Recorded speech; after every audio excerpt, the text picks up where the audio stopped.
Al-khamis min asma'il husna Al-Quddus. Yang kelima dari asma'ul husna adalah Al-Quddus. Dzukira fil Quran fi suratil Hasyr, disebutkan itu Al-Quddus di dalam Al-Qur'anil Karim, di dalam surat Al-Hasyr. A'udzu billahi minasyaitonir rajim. Huwallahu alladzi la ilaha illa huwal malikul quddus. Wa fi suratil Jumu'ah, dan di Quran disebutkan pula dalam surah Jumat, yusabbihu lillahi ma fis samawati wa ma fil ard al malikil quddus. Jadi ada dua kali disebut dalam Al-Quran nama Allah Al-Quddus ini. Dan Rasulullah sallallahu alaihi wasallam apabila selesai sembahyang witir, menurut hadis yang sahih, beliau membaca Subhanal Malikil Quddus 3 kali. Subhanal Malikil Quddus, Subhanal Malikil Quddus. Dan di dalam hadis yang sahih pula, Rasulullah SAW di dalam rukuk sembahyang itu kadang-kadang membaca Subuhun Quddus Rabbul Malaikati Warruh. Nah, para muhibbin rahimakumullah, Al-Quddus huwa alladhi taqaddasat zatuhu wa sifatuhu wa af'aluhu an kulli ma la yaliku bijalalihi wa kamalihi wa jamalihi. Quddus itu adalah yang suci zatnya dan sifatnya dan perbuatan-perbuatannya dari tiap-tiap yang tidak layak dengan kebesarannya, kesempurnaannya, dan keelokannya. Nah, itu artinya Al-Quddus. Al-Quddus adalah yang maha suci zatnya, sifatnya, perbuatannya dari segala yang tidak patut dengan kebesaran, kesempurnaan, dan keelokannya. Nah, itulah terjemah Al-Quddus. Seringkali kita singkat dengan sebutan Maha Suci. Al-Quddus biasa diartikan dengan Maha Suci.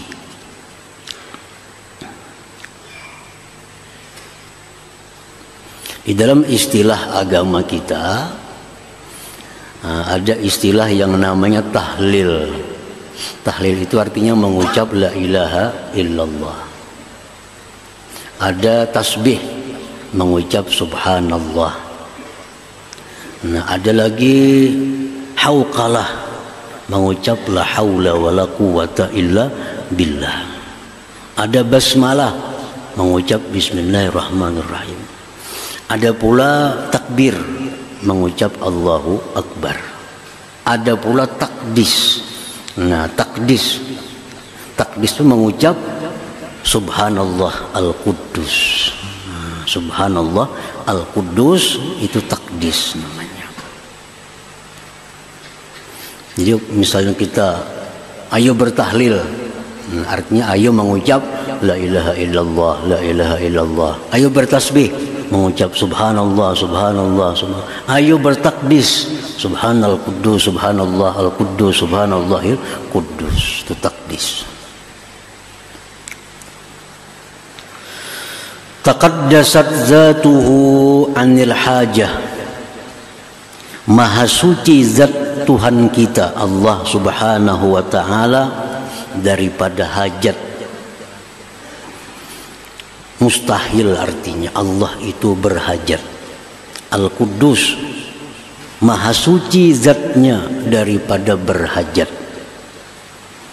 Bahkan selainnya yang berhajat kepadanya. Allah menyuruh kita taat bukan karena Allah perlu berhajat dengan taat kita. Allah menyuruh kita sembahyang 5 waktu sehari, bukan Allah berhajat kepada sembahyang kita itu.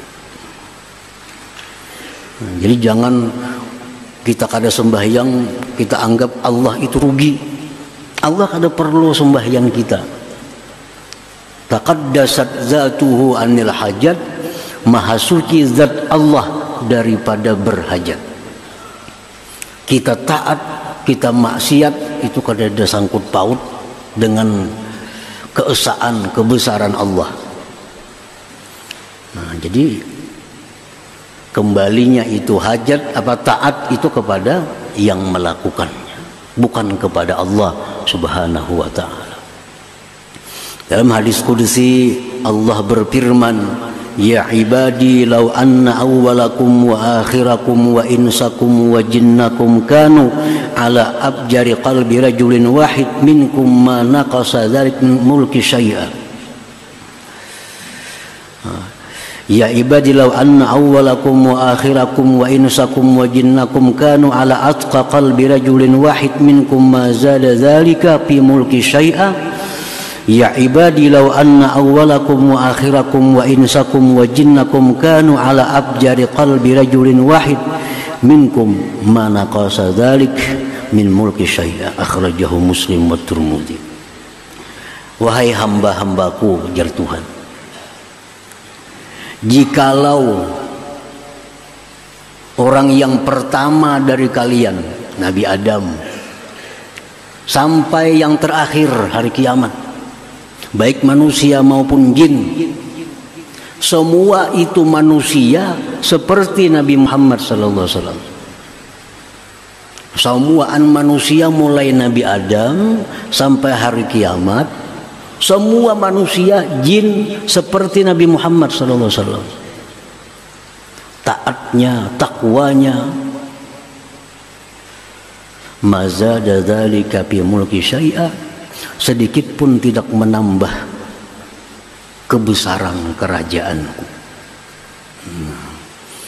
Artinya andai kata sealamanan manusia ini sampai hari kiamat menyembah Allah, tidak ada nyembah berhala, semuanya menyembah Allah, sedikit pun ujar Tuhan kada menambah kerajaanku, kada menambah keagungan, kejayaan kerajaanku.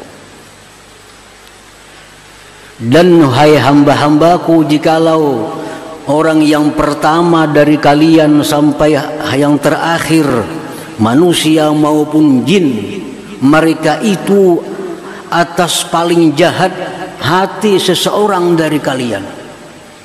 Umpamanya dari Adam sampai hari kiamat macam Fir'aun, semuaan manusia, satu pun kada menyembah Allah. Manaqasa dzalika min mulki syai'a, tidak mengurangi yang demikian dari kerajaanku sedikit jua pun. Nah, ini artinya bahwa Allah itu tidak perlu sedikit pun kepada taat kita, sedikit pun kada perlu. Dan Allah pun tidak merasa lemah, tidak merasa terhina kalau kita maksiat kepada Allah. Nah, itu Al-Quddus, taqaddasat zatuhu anil hajat, maha suci zatnya itu daripada berhajat. Wa anil mujid, maha suci zat Allah dari yang mengadakan. Berarti baharu maha suci daripada yang menciptakan. Wa anil imkan, maha suci zat Allah daripada mungkin. Mungkin itu artinya bisa ada, bisa kadada. Macam kita ini mungkin bisa diadakan Allah, bisa tidak diadakan Allah. Nah, zat Allah itu maha suci dari imkan, dari mungkin. Zat Allah itu wajibul wujud, wajib ada. Tidak ada kemungkinan tidak ada. Nah, wa anis syibhi, maha suci zat Allah daripada serupa, baik menyerupai atau diserupai. Zat Allah itu kadada mirip dengan siapa juga pun. Wa ani tarkib, zat Allah itu maha suci daripada bersusun. Macam kita bersusun, ada tulang, ada daging, ada urat, bersusun jadilah zat kita. Nah, kalau Allah maha suci daripada yang demikian itu. Wa anil makan, maha suci Tuhan daripada tempat. Maha suci Tuhan daripada tempat. Di mana Tuhan? Tuhan kada bertempat. Kayak apa kada bertempat? Tuhan itu sudah ada sebelum adanya tempat. Tempat itu ciptaan oleh Allah. Nah, Allah itu sudah ada sebelum adanya tempat itu. Allah sudah ada sebelum adanya langit. Allah sudah ada sebelum adanya bumi. Allah sudah ada sebelum adanya aras. Allah sudah ada sebelum adanya kursi. Dan keadaan Tuhan sekarang sama keadaan Tuhan seperti dahulu. Nah, jadi maha suci zat Allah daripada bertempat.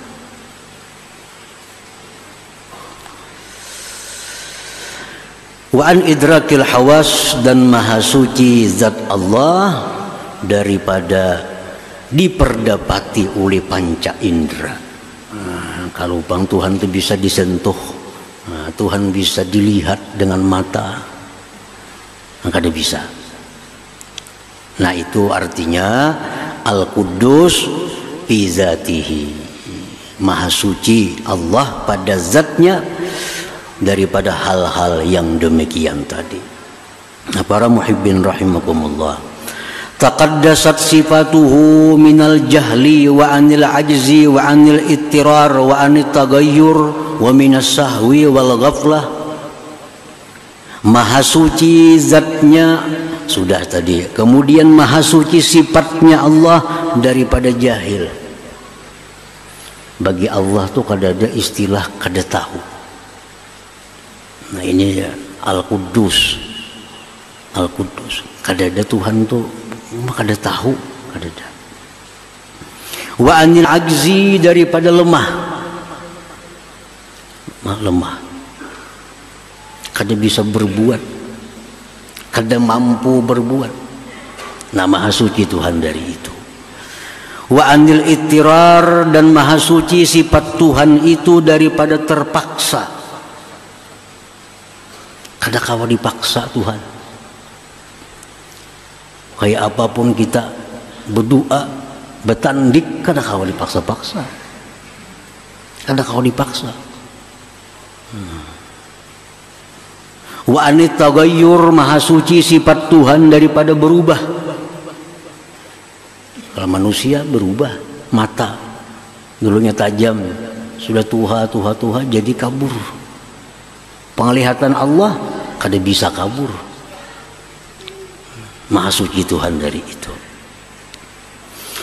Dan daripada lupa dan lengah.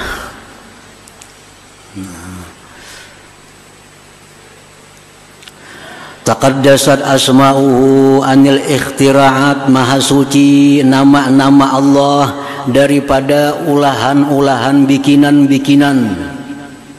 Lianna asma'ahu tauqifiyah, karena nama-nama Allah itu tauqifiyah, datang hanya dari Allah dan Rasul.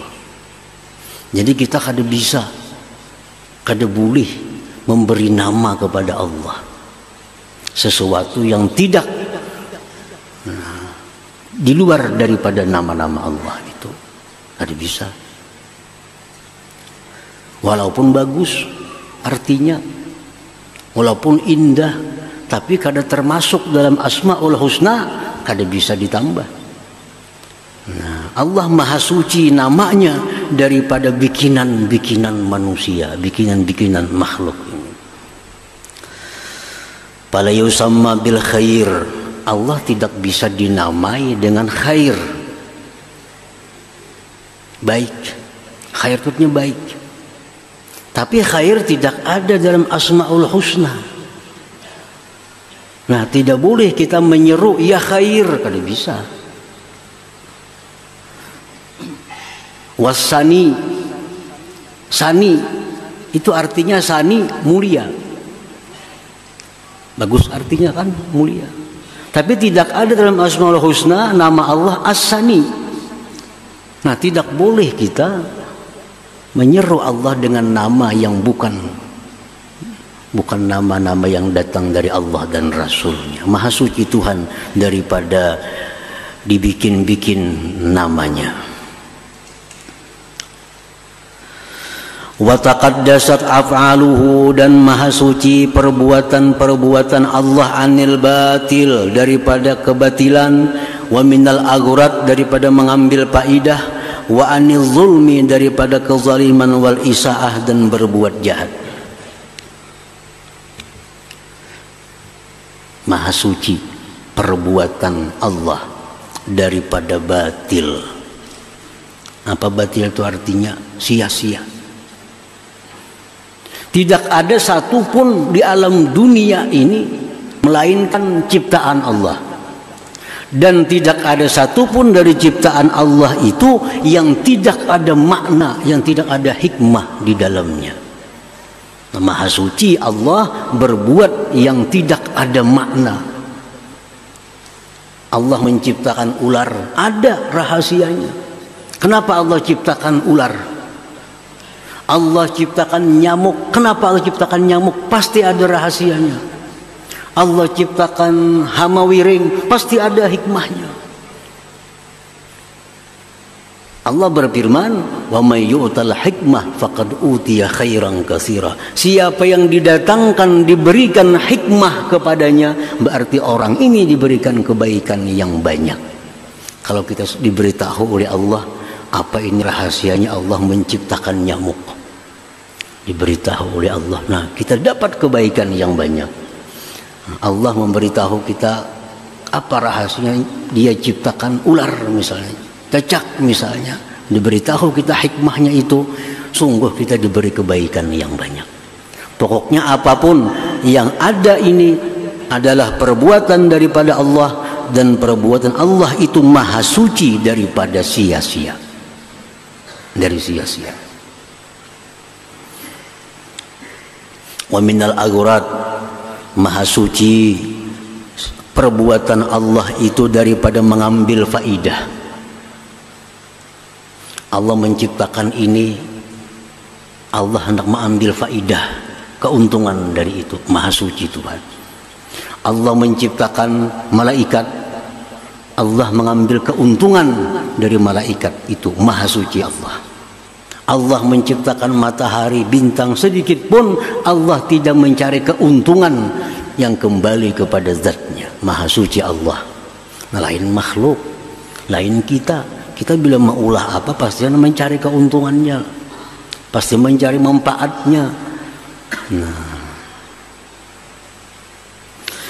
wa anil zulmi wal isaah, dan maha suci Allah perbuatannya daripada kezaliman. Maha suci Allah daripada berbuat zalim. Nah, itulah ringkasan daripada makna yang terkandung di dalam nama Allah yang kelima, yaitu Al-Quddus tadi, yang berhubungan dengan Allah Subhanahu wa ta'ala. Al-Quddus huwallazi tahhara nufusal abidin min danasil mukhalafat, wa tahhara qulubaz zahidin min hubbid dunya, wa tahhara qulubal arifin mimma siwahu ta'ala.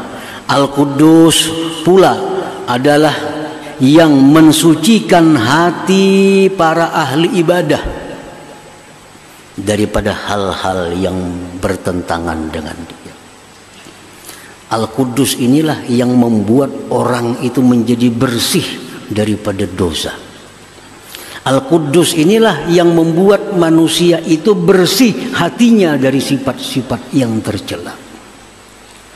Nah, itu Al-Quddus. Jadi ada makna Al-Quddus yang berhubungan dengan Allah, ya tadi maha suci zatnya ini, maha suci sifatnya, maha suci perbuatannya. Yang berhubungan dengan kita Al-Quddus yang mensucikan anggota tubuh kita daripada maksiat, yang mensucikan hati manusia daripada sifat-sifat yang tercela. Nah, para muhibbin rahimakumullah. Nah, apabila sudah kita tahu makna Al-Quddus seperti tadi, kita wajib beriman, wajib percaya itu. Dan buah keimanan, buah kepercayaan kita kepada makna Al-Quddus tadi membuahkan dua keadaan pada diri kita. Artinya kalau sudah kita beriman lawan Al-Quddus, maknanya itu tadi, nah kita mesti menyikapinya dengan dua hal. Ini samaratul iman, buah iman. Pertama, ayyuqaddisa zatahu wa sifatihi wa af'alahu amma la yaliku bi jamalihi wa jalalihi wa kamalih.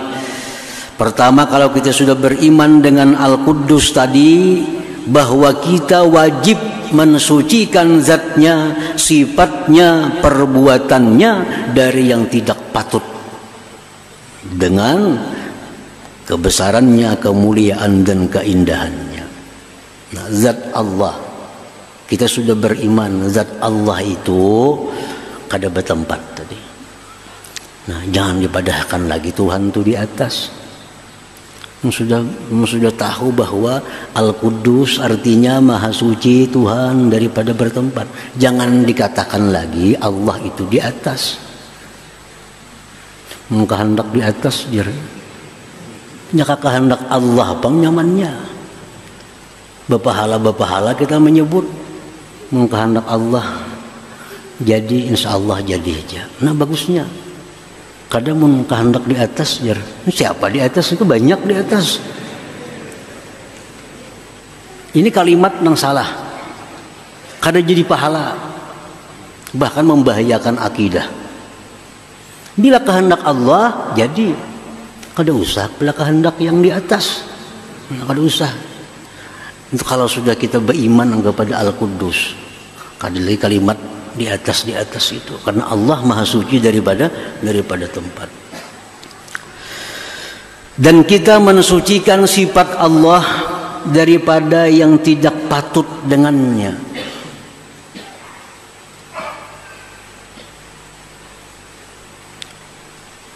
Mensucikan sifat Allah dari yang tidak patut.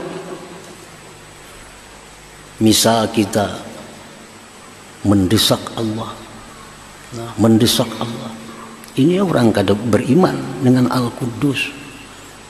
Padahal Al-Quddus itu artinya Allah tidak bisa didesak. Maha Suci Allah daripada dipaksa.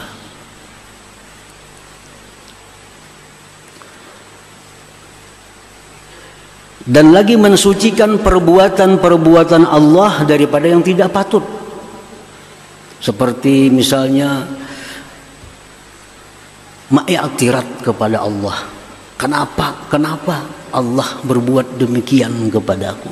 Nah, itu orang yang belum beriman dengan Al-Quddus. Perbuatan Allah itu berputar hanya dua hal. Satu, anugerah. Dua, keadilan. Antara itu, kalau kada Allah berbuat kemurahan dengan kita, Allah berbuat keadilan. Antara dua. Allah masukkan orang ke surga karena kemurahannya. Allah masukkan orang ke neraka karena keadilannya. Allah berikan hidayah si fulan ini karena kemurahannya. Allah berikan ini sesat karena keadilannya. Dua.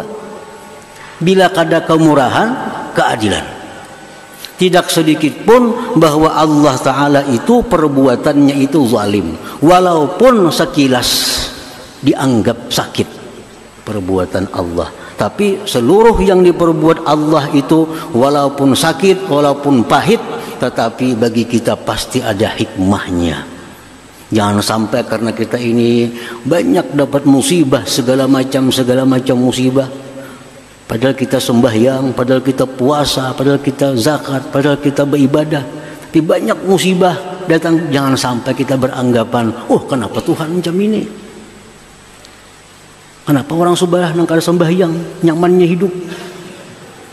Aku nang sembahyang duha, membaca surah Waqiah, kenapa susah banyak hutang? Nang di sebelah mana berbuat riba segala macam, kenapa makmur? Jangan sampai demikian. Allah Maha Suci daripada berbuat kezaliman.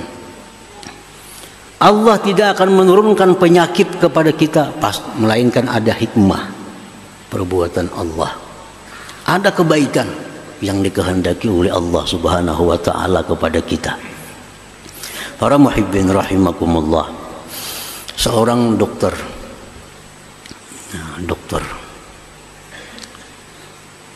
Dokter ini memutung kaki seseorang. Karena kaki orang ini kena penyakit diabetes, gula. Lalu kakinya buruk. Dokter tak dipotong dokter. Ini menyakiti, memotong betis orang. Ada orang kena penyakit usus buntu. Dokter membedah, dibelahnya parut. Sakit nih. Apakah dokter ini zalim dengan orang ini? Zalim tak dokter tuh? Maulah pasien ini mengatakan atau keluarga pasien, "Uma jahatnya dokter, kenapa betisnya ditatak? Uma jahatnya dokter, kenapa parutnya dibalah?" Nah, tentu kita kadang akan mengatakan itu kepada dokter. Bahkan kita berterima kasih kepada dokter. Bayar lagi. Bayar. Karena kesanda pehumaan berobat, kesanda macam-macam. Padahal disakitinya. Nah, kenapa kita rela terima kasih sama dokter, bayar, kaki dipotong? Karena ingin menyelamatkan yang lebih banyak di tubuh kita. Itu. Karena ingin menyelamatkan yang lebih banyak di tubuh kita. Kalau dibiarkan ini menjalar, nah bisa kemana-mana penyakit nih. Nah, untuk membuang penyakit itu dokter mengambil kesimpulan amputasi, potong kakinya. Dengan senang hati kita sebelah batis saja lagi. Ikhlas, ridha. Karena menyelamatkan sisa tubuh yang lebih banyak. Nah, itulah rahasia Allah kenapa memberikan kita penyakit. Tubuh kita ini dibandingkan dengan roh tidak ada apa-apanya. Tubuh kita, jasad kita dibandingkan dengan roh kita tidak ada apa-apanya jasad. Nah, karena roh kita ini banyak dosa. Nah, roh kita ini banyak dosa. Banyak maksiat, banyak segala macam. Nah, untuk menyelamatkan roh kita ini di akhirat daripada api neraka, diberi Tuhan kita penyakit. Yang dengan penyakit ini Allah hapus dosa-dosa roh tadi. Nah, sehingga kita bersih dan berhak untuk masuk surga Allah Subhanahu wa taala. Nah, itu penyakit. Ini hadis yang sahih menyatakan demikian. Tidak ada satu penyakit pun yang diberikan Allah kepada manusia, melainkan ada dosa yang diangkat dari tubuh manusia itu. Mana kita sayangnya roh dengan jasad kita? Mana sayangnya? Sayang roh. Roh kekal. Jasad hancur. Sayang roh. Nah, kalau kita sayang roh karena berharga roh daripada jasad, mestinya kita sakit itu kada perlu keluh kasah, kada perlu sedih, kada perlu macam-macam. Terimalah penyakit ini dengan lapang dada. Anggaplah ini dokter yang memotong kaki untuk menyelamatkan bagian tubuh yang lainnya. Jadi Allah menurunkan penyakit itu tujuannya adalah membersihkan rohani kita. Dengan penyakit itu roh kita jadi bersih. dan kita selamat dari neraka, masuk surganya Allah Subhanahu wa taala. Mana ada manusia yang kada berdosa selain daripada para anbiya. Semua berdosa. Dan salah satu yang menghilangkan dosa adalah musibah, penyakit. Setiap kali penyakit walaupun kasusuban, itu ada dosa yang dihapuskan dari Allah daripada kita. Nah, disinilah para orang-orang arif billah, orang-orang yang makrifat dengan Allah, mereka bila dapat musibah, mereka bergembira. Mereka bergembira. Mereka dapat musibah, bergembira. Dapat penyakit, mereka bergembira. Kenapa? Karena ini adalah pembersihan, agar rohku bisa bersih menghadap Allah Subhanahu wa ta'ala. Nah, jadi perbuatan Allah Ta'ala sedikit pun tidak ada zalim. Segala sesuatu yang diciptakan oleh Allah pasti ada hikmah di dalamnya, pasti ada rahasia di dalamnya.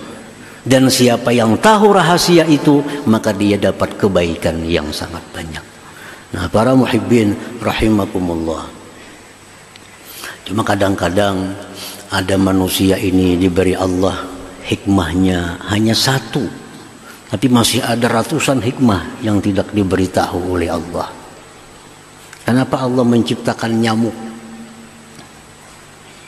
Penelitian para ulama sekian tahun hanya menghasilkan beberapa hikmah di dalamnya. Satu, Allah menciptakan nyamuk. Dengan sebab nyamuk ini ribuan manusia yang bisa hidup dengan nyamuk. Siapa?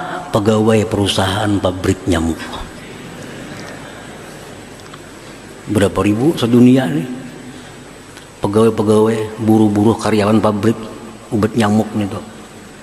Hanya bisa memberi makan anak bininya dengan gaji itu. Padahal diurusi cuma obat nyamuk. Jakanya kada ada nyamuk, adalah pabrik obat nyamuk kada ada. Nah, itu hanya satu hikmah. Kenapa Allah menciptakan nyamuk? Kenapa Allah menciptakan hama wiring?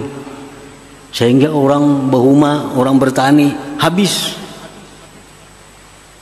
Nah, itu banyak hikmah yang didapat. Satu, agar orang yang bertani ini selalu berdoa kepada Allah, selalu berlindung kepada Allah, selalu minta tolong kepada Allah agar dijaga tanamannya oleh Allah, jangan sampai ada hama wiring. Nah, lalu dengan berkat itu lalu kita bisa berdoa lawan Tuhan, bisa minta perlindungan agar perumahan ini jangan sampai diganggu oleh hama wiring. Nah, jakanya kada ada hama wiring, kita kada berdoa itu.